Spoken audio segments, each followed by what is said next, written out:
आइए हम प्रार्थना करते हैं। पिता परमेश्वर, हम आपको धन्यवाद करते हैं आज के दिन के लिए, इस सुंदर समय के लिए आपको धन्यवाद हो। पिता परमेश्वर, हम आपके सन्मुख अपना सिर झुकाते हैं। पवित्र आत्मा हमारे जीवनों में कार्य करें, नियंत्रण करें जिंदगियों में प्रभु। विशेषकर प्रभु, हम आपके वचन के सन्मुख आते समय पवित्र आत्मा आप हमें सिखाएं, हमारी समझ खोलें, सहायता करें। यीशु मसीह के नाम से प्रार्थना को मांगते हैं, आमीन।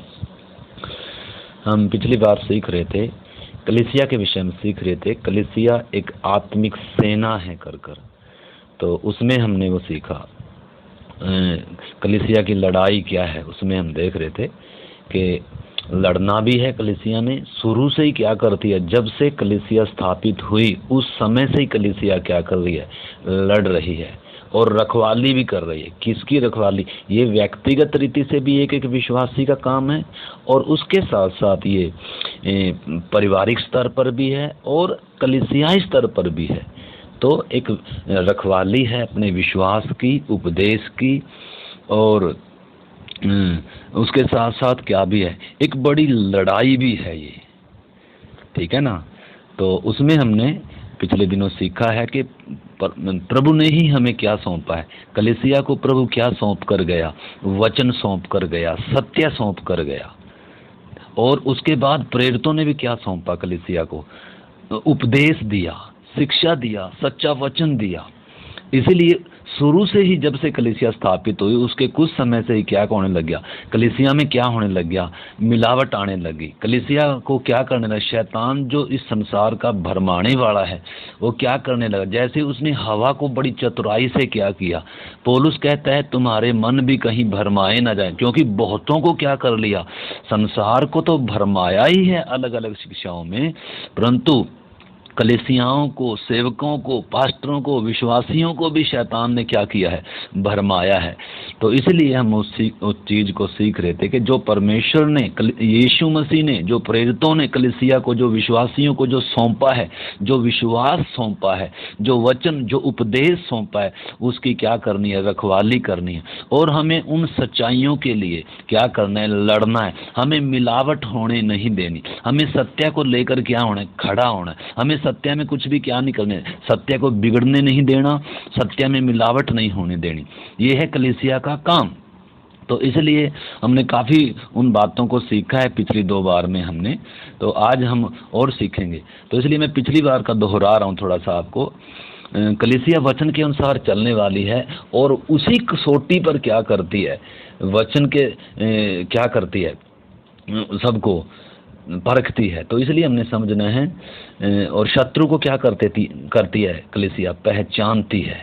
तो इसलिए कलीसिया एक सेना है, कलीसिया के पास एक झंडा है, और कलीसिया का हर एक विश्वासी क्या है, एक योद्धा है। हमारी लड़ाई किन किन से है वो चीज़ को हम देख रहे हैं। तो सबसे पहले तो हमने देखा कि सच्चाई, परमेश्वर के लिए लड़ाइयाँ लड़ रही है, सच्चाइयों के लिए, मिलावट ना हो, क्योंकि सच्चाइयों को बदलकर झूठ बनाया जा रहा है।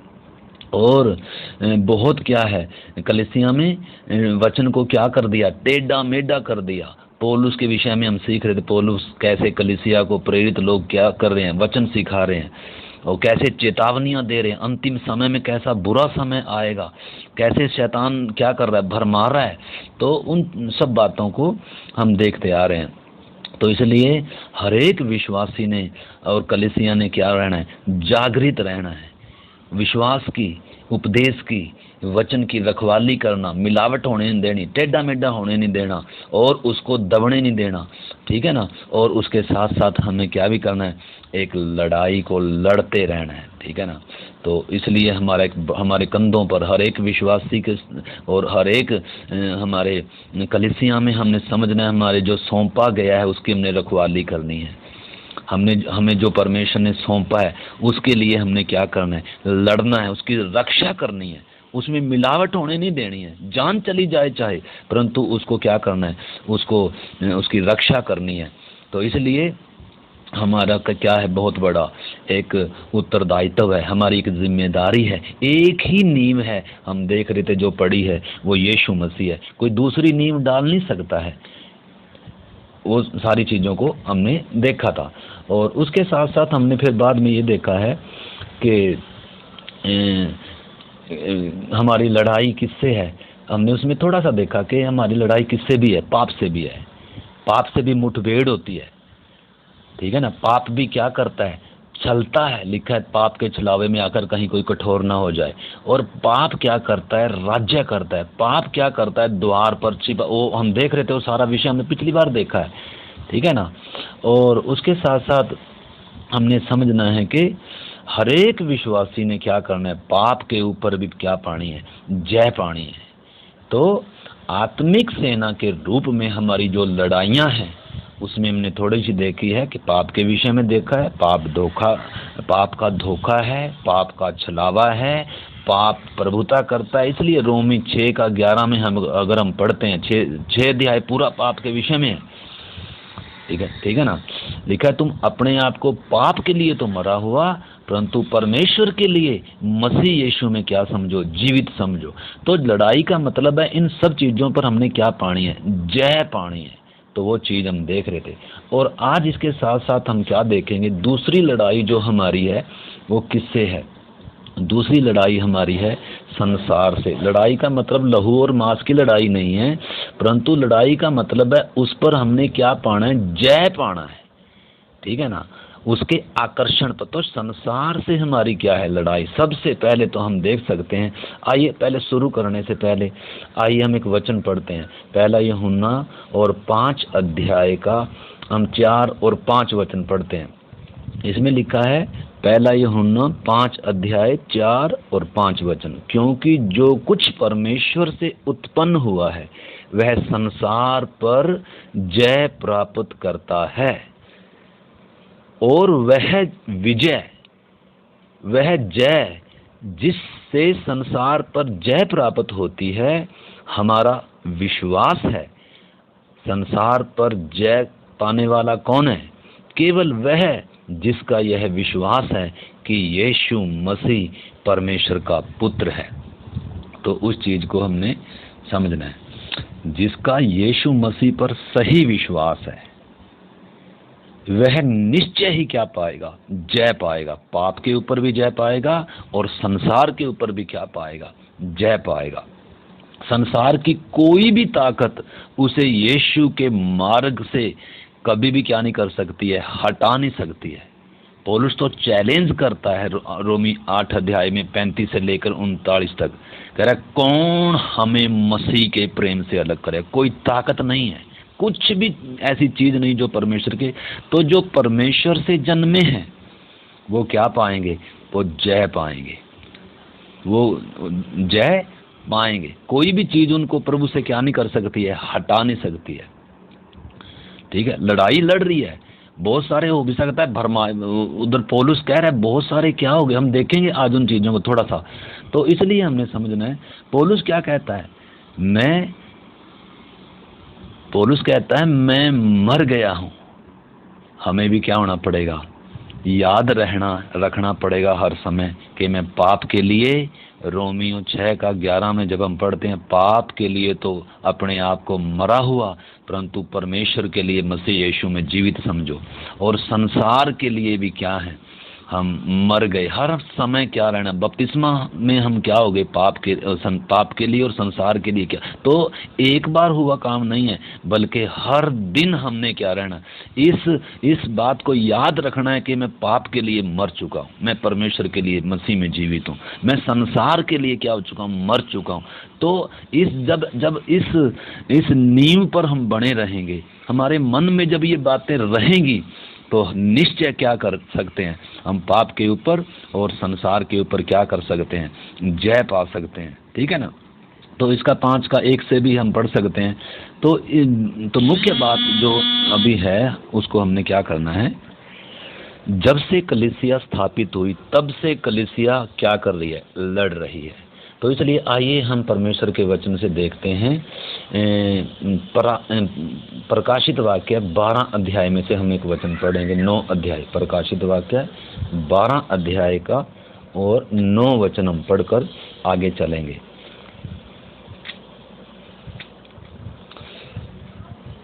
प्रकाशित वाक्य 9 अध्याय का 12 वचन। सॉरी 12 अध्याय का 9 वचन हम पढ़ेंगे। तब वह बड़ा अजगर अर्थात वही पुराना सांप जो इब्लिस और शैतान कहलाता है और सारे संसार का भरमाने वाला है, गिरा दिया गया। तो इधर हम देखते हैं, इधर परमेश्वर के वचन में लिखा है सारे संसार का भरमाने वाला, उत्पत्ति से ही उसने क्या किया है, इंसान को भरमाया है। और आगे हम जब परमेश्वर के वचन से हम पढ़ते हैं, ये आगे क्या करता आया, मनुष्य को भरमाता ही आया है। अलग अलग आगे 11 अध्याय में उत्पत्ति में देख लो, अलग अलग धर्मों में क्या कर दिया, इंसान को भरमा दिया, अलग अलग शिक्षाएं दे दी, अलग अलग। ये ज्योतिर्मय स्वर्ग दूत का भी रूप धारण करता है। ये यीशु ने भी इसके विषय में क्या कहा वो भी हम देखेंगे। तो इसलिए हमने समझना है संसार भरमाया हुआ है और एक संसार का भरमाने वाला है। इसलिए हमने समझना है पहला यूहन्ना 5 का 19 वचन भी जब हम पढ़ते हैं, पहला यूहन्ना की पत्री 5 अध्याय का 19 वचन लिखा है, हम जानते हैं कि हम परमेश्वर से हैं और सारा संसार उस दुष्ट के वश में पड़ा है। तो कहीं शैतान को दुष्ट बोला गया, कहीं शैतान को इब्लिस बोला गया, कहीं पुराना सांप बोला गया, और कहीं इस संसार का, यीशु ने इसको क्या नाम दिए, यीशु ने इसको क्या नाम दिए, संसार का सरदार आता है, मुझ में उसका कुछ भी नहीं है। इस संसार का सरदार, ऐसे कर कर प्रभु ने क्या किया, उसको संबोधित किया। ठीक है ना। तो इसलिए हमने समझना है इस संसार का एक भरमाने वाला है और संसार पूरा क्या है, भरमाया हुआ है। संसार की जितनी शिक्षाएं हैं, संसार के जितने रास्ते हैं, संसार की जितने भी रीति रिवाज, जितनी भी बातें हैं, ये क्या हैं, परमेश्वर के विपरीत हैं। ये यीशु मसीह के, परमेश्वर के वचन के क्या हैं, विपरीत हैं। तो इसलिए हमने समझना प्रभु यीशु मसीह क्या कहता है। आइए हम परमेश्वर के वचन से यूहन्ना 15 अध्याय और उसमें से हम कुछ वचन पढ़ेंगे।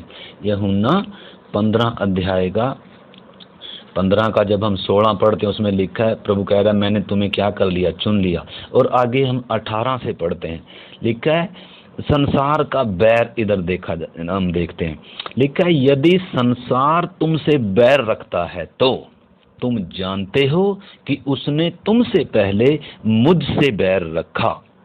यदि तुम संसार के होते तो संसार अपनों से प्रेम रखता, परंतु इस कारण कि तुम संसार के नहीं, वरन मैंने तुम्हें संसार में से चुन लिया है, इसीलिए संसार तुमसे क्या रखता है, बैर रखता है। देखो संसार के बैर, वैसे तो संसारिक लोग भी आपस में बैर रखते हैं, वो बात नहीं है। वो तो संसार के आपस में लोग, वो तो बैर बराद, लड़ाइयाँ भी होती हैं, धर्म के नाम पर होती हैं ये। परंतु इधर हमने जो बात यीशु कह रहा है, इधर जो संसार का बैर है, हम किसी के साथ संसारिक तौर पर नहीं लड़ते, लहू और मांस की लड़ाई नहीं है। प्रभु कहता है कोई इधर मारे तो उसके लिए ये भी दूसरा भी फेर दो, कोई तुम्हारा कुर्ता ले तो दोहर भी लेने दो, ठीक है ना। वो उन बातों के लिए हमारी संसार के साथ लड़ाई नहीं है। तो परंतु इधर समझना किसके कारण, यीशु मसीह के कारण। किसके कारण, सत्य के कारण। यीशु कह रहा है मैंने संसार में से तुम्हें क्या कर लिया है, चुन लिया है, तुम संसार के नहीं हो, इस कारण संसार तुमसे क्या करता है, बैर करता है, क्योंकि तुमसे पहले संसार ने मुझसे भी क्या किया। हम देख सकते हैं हमारे महान प्रभु को संसार ने क्या किया, स्वीकार नहीं किया, संसार ने इनकार किया, संसार ने उसको क्रूस पर चढ़ाया। इसलिए पौलुस भी पहला कुरिन्थियों 2 अध्याय का जब हम पढ़ते हैं, 2 अध्याय में वो कह रहा है हमें संसार के नाश होने वाले हाकिमों का ज्ञान नहीं, परंतु हम परमेश्वर का ज्ञान गुप्त रीति पर बताते हैं। लिखा है अगर इस संसार के हाकिमों ने उस महान तेजो में प्रभु को पहचाना होता तो कभी भी उसको क्या नहीं करते, उसको क्रूस पर नहीं चढ़ाते। तो इसलिए हमने समझना है संसार का जो ज्ञान है, संसार की जो बातें हैं, संसार के जो काम और रीति रिवाज और सब बातें हैं, ये परमेश्वर के विपरीत हैं, ये भरमाया गया है संसार। तो इसलिए संसार क्या नहीं करेगा, यीशु मसीह को कभी क्या नहीं करेगा, स्वीकार नहीं करेगा। कह रहा है मेरे कारण तुमसे क्या करेंगे लोग, संसार मुझे नहीं ग्रहण करता। इसलिए मैंने संसार में तुम्हें अगर ग्रहण नहीं करता, वो कारण क्या है उसका, कि मैंने तुम्हें संसार में से क्या कर लिया है, चुन लिया है। तो इसलिए प्रभु क्या कहता है आगे भी, कहता है जो बात मैंने तुमसे कही थी, दास अपने स्वामी से बड़ा नहीं होता, उसको याद रखो। यदि उन्होंने मुझे सताया तो तुम्हें भी सताएंगे, यदि उन्होंने मेरी बात मानी तो तुम्हारी बात भी मानेंगे। परंतु यह सब कुछ वे मेरे नाम के कारण तुम्हारे साथ करेंगे, क्योंकि वे मेरे भेजने वाले को नहीं जानते, ना मेरे भेजने वाले को जानते, और ना क्या करते हैं, वो मुझे भी जानते हैं। इसका 17 अध्याय में जब यीशु मसीह महायाजकीय प्रार्थना कर रहा है, उसमें भी क्या प्रार्थना कर रहा है, विश्वासियों के लिए, चेलों के लिए प्रभु यीशु मसीह क्या प्रार्थना कर रहा है। प्रभु कह रहा है, देखो 17 का 15-16 हम पढ़ते हैं, लिखा है, मैं यह विनती नहीं करता कि तू उन्हें जगत में से उठा ले, परंतु यह कि तू उन्हें उस दुष्ट से बचाए रख। जैसे मैं संसार का नहीं, वैसे ही वे भी संसार के नहीं। आपने समझना है, हर एक विश्वासी भाई बहन ने समझना, हम संसार के नहीं हैं। इसलिए यीशु मसीह ने हमें संसार में से चुन लिया, इसलिए प्रभु ने हमें सत्य दिया, इसलिए यीशु ने कहा तुम संसार की क्या हो, ज्योति हो।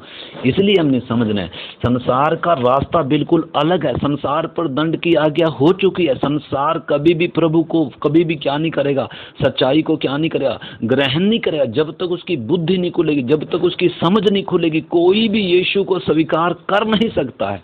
और हम यीशु मसीह के होने के कारण हमें भी संसार क्या नहीं कर सकता, ग्रहण नहीं कर सकता है।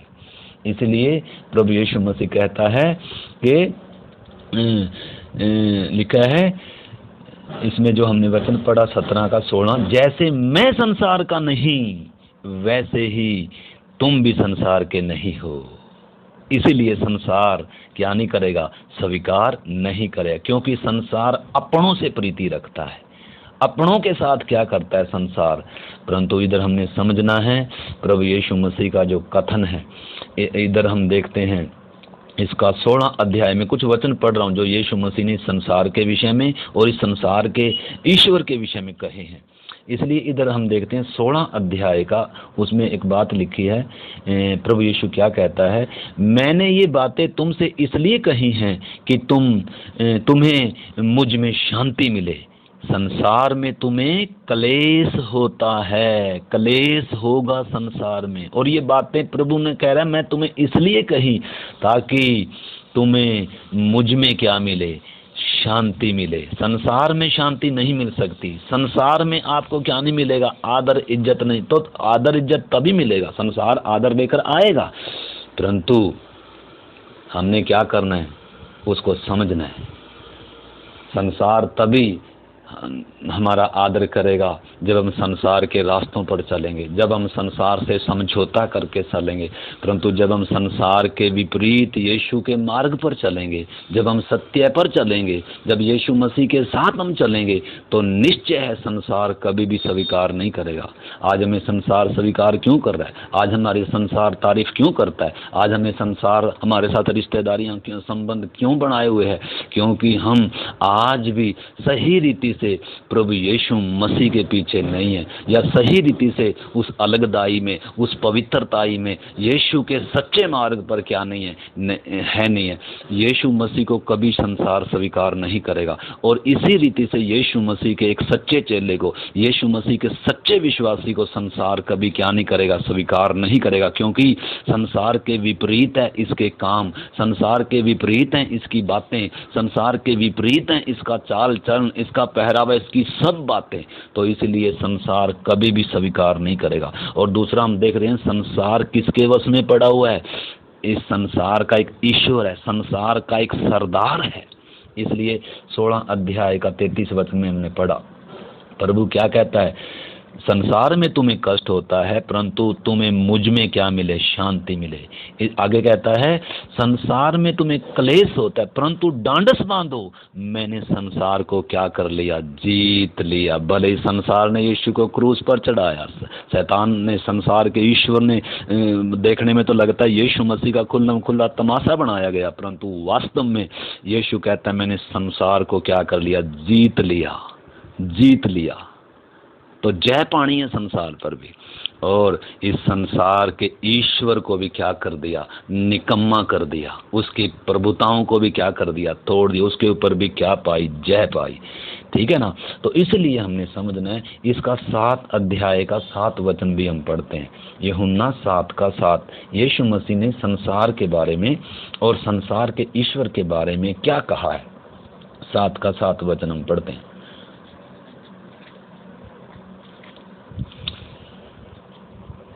संसार तुमसे बैर नहीं कर सकता।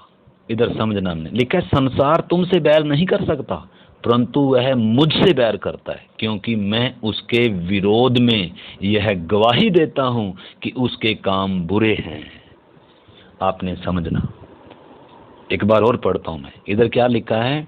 लिखा है संसार तुमसे बैर नहीं कर सकता, परंतु वह मुझसे बैर करता है, क्योंकि मैं उसके विरोध में यह गवाही देता हूं कि उसके काम बुरे हैं। अगर हम संसार में ज्योति के समान चलेंगे, यीशु मसीह के पीछे चलेंगे, यीशु की शिक्षा को मानेंगे, तो संसार कभी क्या नहीं करेगा? स्वीकार नहीं करेगा। किसको स्वीकार नहीं करता? यीशु मसीह को स्वीकार नहीं करता संसार। और जब हमने यीशु मसीह के पीछे चलना चुना है, जब हमने संसार को छोड़कर, त्याग कर, संसार के मार्गों को, संसार के रीति रिवाजों को छोड़कर जब यीशु के पीछे चलना चुना है, इस कारण से संसार क्या करेगा? बैर करेगा। क्यों? क्योंकि वो यीशु मसीह से क्या करता है? बैर करता है। क्योंकि संसार भरमाया हुआ है। संसार क्या है? इस संसार दुष्ट के वश में पड़ा है। इस संसार का एक ईश्वर है जिसने क्या किया? लोगों को गुमराह किया है, भरमाया है। इसलिए हमने समझना है कि यीशु मसीह को, परमेश्वर को संसार कभी भी स्वीकार नहीं करता है, नहीं करता है। क्यों नहीं करता है? क्योंकि यीशु मसीह संसार को क्या देता है? गवाही देता है कि तुम्हारे काम बुरे, मन फिराओ। ठीक है ना? तो इसलिए अगर हम इफिसियों में भी पढ़े, एक वचन में, इफिसियों में से 5 अध्याय में से पढ़कर फिर हम आगे चलेंगे। इफिसियों 5 अध्याय का 8 वचन, ज्योति की संतान बनो कर पूरा 5 अध्याय आप पढ़ना। इसमें लिखा है, मैं सारे में नहीं पढ़ रहा, परंतु आइए हम उसका 8 वचन पढ़ते हैं। लिखा है क्योंकि तुम तो पहले अंधकार थे। क्या थे पहले? न केवल अंधकार के वश में थे, न केवल संसार रूपी अंधकार में थे, बल्कि हम स्वयं भी क्या थे? अंधकार थे। लिखा है तुम तो पहले अंधकार थे, परंतु अब प्रभु में ज्योति हो। और कभी भी अंधकार की और ज्योति की कोई संगति नहीं होती है। कभी भी अंधकार ज्योति को क्या नहीं करेगा? स्वीकार नहीं करेगा। यीशु मसीह भी जो जगत की ज्योति था, जब जगत में आया, लिखा है अंधकार ने उसे क्या नहीं किया? ग्रहण नहीं किया। जमीन और आसमान का अंतर है, ज्योति और अंधकार का कोई मेल नहीं है। इसलिए हमने समझना है, लिखा है तुम पहले अंधकार थे, परंतु अब प्रभु में ज्योति हो, अतः ज्योति की संतान के समान चलो। क्योंकि ज्योति का फल सब प्रकार की भलाई और धार्मिकता और सत्य है, और यह परखो कि प्रभु को क्या बात है। अंधकार के निष्फल कामों में सहभागी ना हो। अंधकार के निष्फल कामों में सहभागी ना हो, वरन उन पर उलाहना दो। वचन में लिखा है यीशु उलाहना देता था, इसलिए तो संसार स्वीकार नहीं करता था। अगर हम उलाहना नहीं देते हैं तो संसार फिर हमसे क्या नहीं करेगा? अगर हम संसार में कुछ ज्योति का काम कर ही नहीं रहे हैं तो संसार फिर हमें संसार अलग थोड़ा दिखेंगे हम संसार में फिर। तो इसलिए प्रभु का वचन क्या कह रहा है? तुम संसार में अंधकार में ज्योति हो। पहले अंधकार थे, इसलिए क्या करो? अंधकार के कामों में, निष्फल कामों में सहभागी ना हो, वरन उन पर उलाहना दो, क्योंकि उनके गुप्त कामों की चर्चा भी क्या है? लज्जा की बात है। पर जितने कामों पर उलाहना दिया जाता है, वे सब बातें ज्योति से प्रकट होती हैं। ज्योति प्रकट करती है अंधकार के कामों को, अंधकार में छिपी बातों को ज्योति प्रकट करती है। तो इसलिए हमने समझना है, क्योंकि जो सब कुछ को प्रकट करता है वह ज्योति है, इस कारण वह कहता है, आगे हम बहुत कुछ है उसमें, हम उसमें नहीं जा रहे हैं, वो हमारा विषय नहीं है। तो सबसे पहले हमने समझना है संसार पर जय पानी। कलीसिया एक सेना के तौर पर क्या कर रही है, एक लड़ाई जो लड़ रही है। हर एक विश्वासी की भी क्या है, वो व्यक्तिगत लड़ाई है। तो इसलिए हमने समझना है संसार पर क्या पानी, पाप पर जय पानी, संसार पर जय पानी है। यीशु ने संसार पर जय पाई, उसी प्रकार यीशु ने हमें संसार में से चुना है। और पहले ही बोल दिया संसार तुम्हें स्वीकार नहीं करेगा। क्यों नहीं करेगा? मेरे कारण स्वीकार नहीं करेगा। इसलिए पौलुस भी कह रहा है, तुम क्या थे, पहले अंधकार थे, उसके वश में थे हम, परंतु अब क्या है, प्रभु में ज्योति है। इसलिए क्या करो, ज्योति के गुण को जब हम प्रकट करेंगे तो संसार अपने आप क्या करेगा, क्रूस पर चढ़ाएगा। जब ज्योति प्रकट होगी तो अंधकार, वचन में लिखा है अंधकार कभी भी क्या नहीं करेगा। यूहन्ना 3 अध्याय का उसमें 18-19 वचन ऐसा ही कहता है। देखो एक बार उस वचन को मैं पढ़ता हूँ, यूहन्ना 3 अध्याय का, और उसका हम पढ़ते हैं 19 वचन पढ़ते हैं। लिखा है, और दंड की आज्ञा का कारण यह है कि ज्योति जगत में आई और मनुष्यों ने अंधकार को ज्योति से अधिक प्रिय जाना। संसार ज्योति से अधिक प्रिय किसको जानता है? अंधकार को, पाप को। ज्योति को प्रिय नहीं जानता, ज्योति के पास नहीं आना चाहता। लिखा है और दंड की आज्ञा का कारण यह है कि ज्योति जगत में आई और मनुष्यों ने अंधकार को ज्योति से अधिक प्रिय जाना, क्योंकि उनके काम बुरे थे।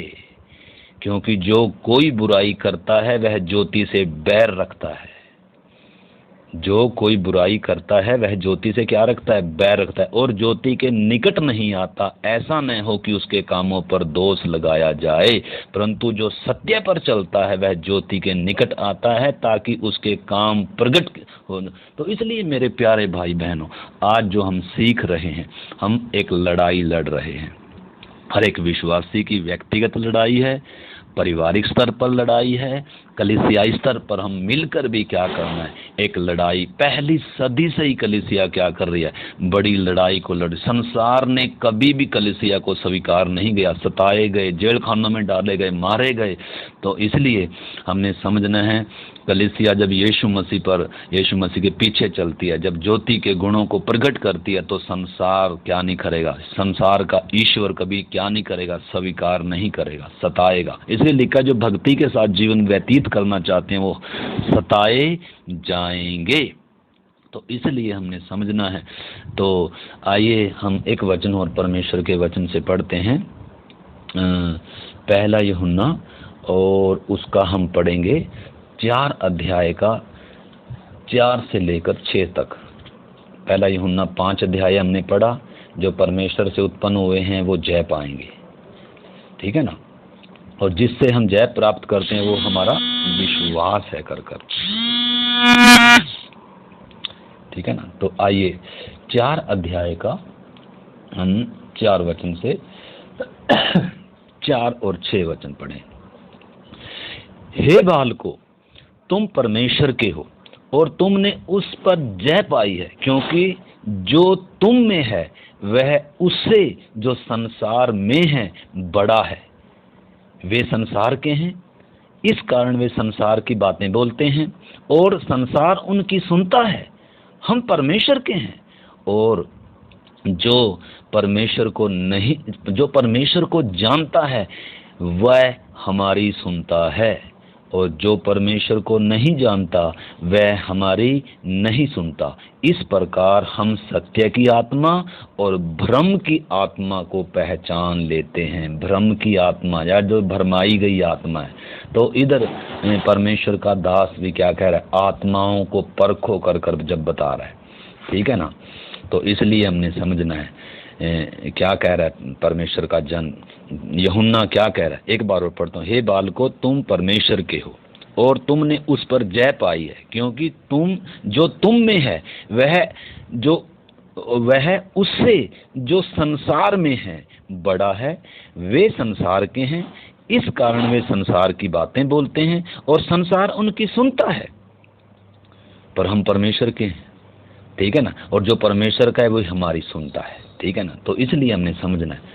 इसलिए इस विषय को हमने बड़े प्रार्थना पूर्वक क्या करना है, इसको समझना है। इसलिए इस संसार में जितनी भी बातें हैं संसार, इसलिए परमेश्वर का वचन हमें चेतावनी देता है। यूहन्ना, अगर यूहन्ना, इसी यूहन्ना का 2 अध्याय हम निकालें, यूहन्ना 2 अध्याय, पहला यूहन्ना की पत्री 2 अध्याय का 15 और 16 वचन हम पढ़ते हैं। संसार से प्रेम ना करो, वचन कहता है,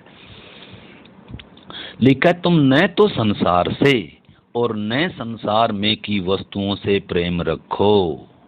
आपने समझना, आज्ञा है ये। इसलिए प्रभु हमारी क्या भी करता है, पहला कुरिन्थियों और 11 अध्याय में से जब हम पढ़ते हैं, 11 का मेरे ख्याल में 28-29 वचन लिखा है, प्रभु हमारी क्या करता है, ताड़ना भी करता है कि हम संसार के साथ क्या न ठहरें, दोषी ना ठहरें। संसार तो दोषी ठहर चुका है, संसार के ऊपर दंड की आज्ञा